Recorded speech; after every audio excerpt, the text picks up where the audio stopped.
अस्सलाम वालेकुम, क्या हाल चाल है जी। मैं मोहम्मद अमीन नज़ीर। और अगर आप पाकिस्तानी हैं और वीज़ा अप्लाई करना चाहते हैं यूके के लिए, तो ये वीडियो आपके लिए। सबसे पहले हम बात करेंगे स्टेप बाय स्टेप कि जब आप वीज़ा अप्लाई करते हैं तो क्या ज़रूरी है और क्या ज़रूरी नहीं है और किस तरह से वीज़ा अप्लाई किया जाता है। फर्स्ट स्टेप, आपने सबसे पहले तो ये चीज़ डिसाइड करनी है कि भाई आपने जो वीज़ा अप्लाई करना है वो कौन सा वीज़ा अप्लाई करना है। जैसे आप लोगों को बहुत से लोग जो ऑलरेडी यूके में, उनको किसी दोस्त का या किसी जानने वाले का मैसेज आता है कि भाई मुझे भी बुला लो।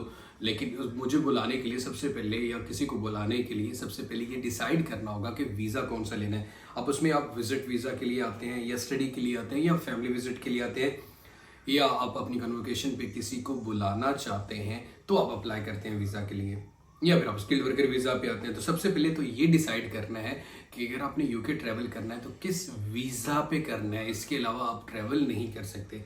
उसके बाद जब आप ये चीज़ देख लेंगे तो आपने फिर gov.uk की वेबसाइट पे जाके ये देखना है कि हर वीज़ा की रिक्वायरमेंट्स क्या हैं, कौन कौन सी रिक्वायरमेंट है कि आप उस वीज़ा के लिए एलिजिबल हैं या नहीं है। सेकेंडली, आपने अपनी एप्लीकेशन, ऑनलाइन जो एप्लीकेशन है वो खुद से कंप्लीट करनी है। उसके लिए आपको UKVI पे अकाउंट बनाना होगा।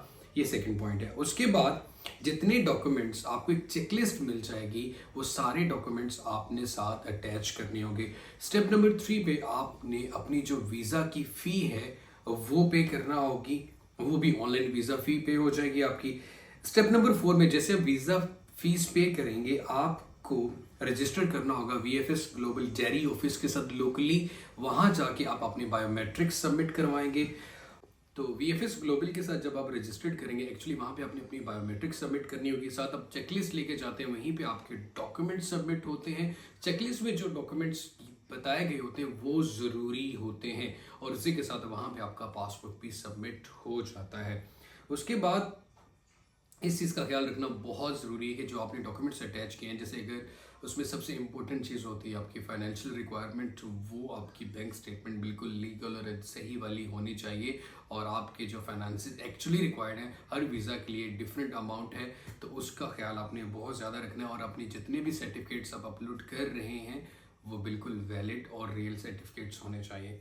उसके बाद आप अपनी एप्लीकेशन को जैसे ही वहाँ पे बायोमेट्रिक देने के बाद घर तशरीफ़ लाएंगे, मे बी आप रास्ते में हो तो आपको ईमेल आ जाएगी कि आपकी जो पासपोर्ट है वो यूके होम ऑफिस के लिए भेज दिया गया है। तो आप जो अपनी एप्लीकेशन है फिर उस लिंक के थ्रू ट्रैक करते रहते हैं कि आपकी एप्लीकेशन अब किस स्टेज पे मौजूद है। अब डिपेंड करता है कि जो आपका वीज़ा का डिसीजन है वो कब आएगा।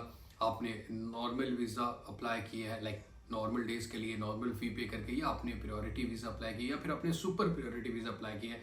अब सुपर प्रायोरिटी की जो सर्विसेज है, आई थिंक सो पाकिस्तान में ये नहीं है। हम प्रायोरिटी या फिर नॉर्मल वीज़ा एप्लीकेशन दे सकते हैं।